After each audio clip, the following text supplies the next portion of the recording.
আসসালামু আলাইকুম। আমি আজকে যে ভিডিওটা নিয়ে আসছি, গতকালকে যে ভিডিওটা দিছিলাম ওইখানে আমাদের কলমটা ডালাই হয় নাই। আলহামদুলিল্লাহ আমাদের কলমটা ডালাই হয়ে গেছে। তো ইঞ্জিনিয়ার রুলস অনুযায়ী আমরা 24 ঘন্টার আগে খুলি নাই। দ্বিতীয়ত আজকে শুক্রবার ছিল, শুক্রবারে মূলত কেউই কাজ করে না, এই জন্য আমাদের আজকে আর এগুলো খোলা হয় না। ইনশাল্লাহ আগামী কালকে সকালে আমরা এগুলো খুলবো।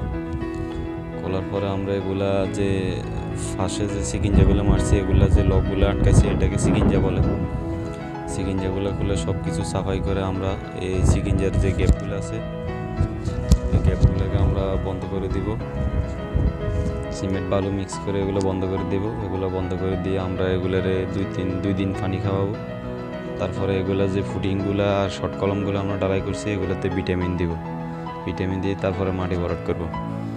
ভিটামিন আমাদের দেশে যে মাটি তেল বলি আমরা, আলকাতরা বলি, এই আলকাতরাগুলো এখানে বেজগুলোতে এবং কলমগুলোতে এগুলো দেওয়া হবে।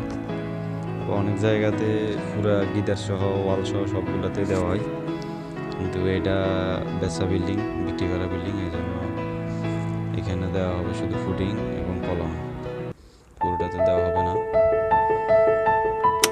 ইনশাল্লাহ আশা করি আগামী